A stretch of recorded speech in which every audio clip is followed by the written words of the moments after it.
In Wahpeton, North Dakota, the investigation continues for a suspected arsonist.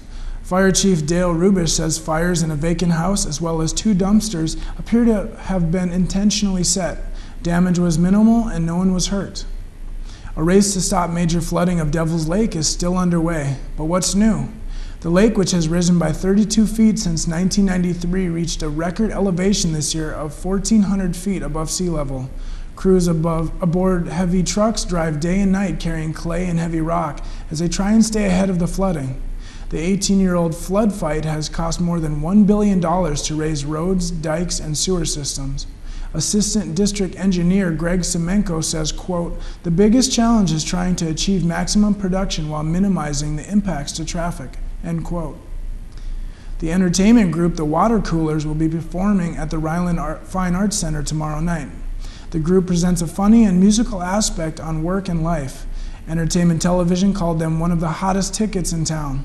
The event will start at 7:30 p.m. in the Dunault Auditorium with tickets for $25, which can be ordered by emailing tickets@jc.edu. This Friday, Jamestown College will celebrate their 4th All-Science and Math Symposium. Several college alumni will make presentations throughout the day beginning at 9 a.m. And at 5 p.m., 1988 graduate Kirsten Luther will deliver a keynote address. All events will take place in the Ryland Fine Arts Center. In the last 3 weeks, protesters for the movement Occupy Wall Street and the police agencies trying to keep the order have begun to shift into new postures of action and response. Whether or not the interaction of protest against authority will create more confrontation is unclear. Early yesterday in Boston, over 100 protesters were arrested when the protesting group there expanded from the center of Dewey Square towards Rose Kennedy Greenway in downtown Boston. Nationwide, officials are trying patiently to bring this protest movement to an end as soon as possible.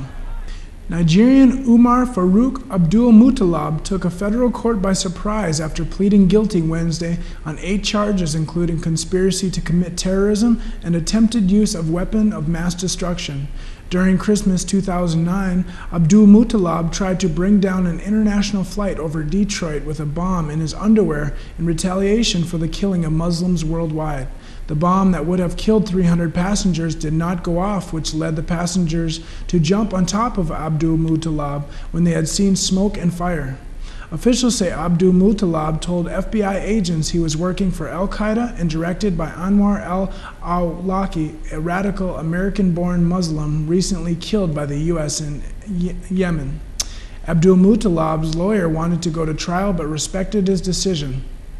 The weather has seemed to take a nice turn, and for more on that, we turn to Jessica Gulseth. Jessica? Thank you, Johnny. This afternoon was very nice with a high near 64. Although we didn't see highs in the upper 70s, today it kind of felt like we took a step back into last week. The sun was out, the wind was dull, and it felt fairly warm.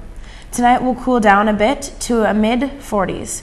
Tomorrow looks a little rainy in the morning, but it should clear up at about 1 o'clock. It should clear up and reach about 60 degrees. Friday will be a slightly cooler day with mostly sunny skies and highs near 54 degrees. And Saturday will kick off homecoming, and unfortunately, the weather won't be as exciting. We are expected to see some showers for the majority of the day, with temperatures only in the mid-50s. Sunday may be slightly better. As of right now, it will be dry with highs in the mid-50s. Overall, not too bad of a week. Obviously, we could have better, but we should enjoy these positive temperatures while they last. It's October, Jamestown. It's only a matter of time before we see some snow again. So enjoy your week. Back to you, Johnny. Thanks, Jessica. The Jimmy men's soccer team played their first night game at Rotary Field last night in a game against Concordia College. Both teams battled hard through a scoreless first half, but then the Cobbers were able to put up 2 goals in the second half, winning the game 2-1. It was a tough loss for the Jimmies, who had won 3 of their last 4 matches and are chasing their first ever playoff spot. The loss was a blow to the Hopes, dropping their record to 6-5. The Jimmies had chances in both halves, but only got 1 goal in the net with 4 seconds left in the game. The goal was by Dominic O'Connor and assisted by Creighton Bachmeyer.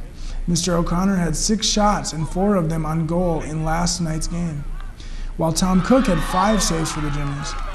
The Jimmies men and women's soccer teams head this weekend west with doubleheaders at Great Falls on Saturday and Rocky Mountain College on Sunday. Well, that is all for today, Jamestown. Join us tomorrow when we will once again connect the campus with the community. I am Johnny Jerome.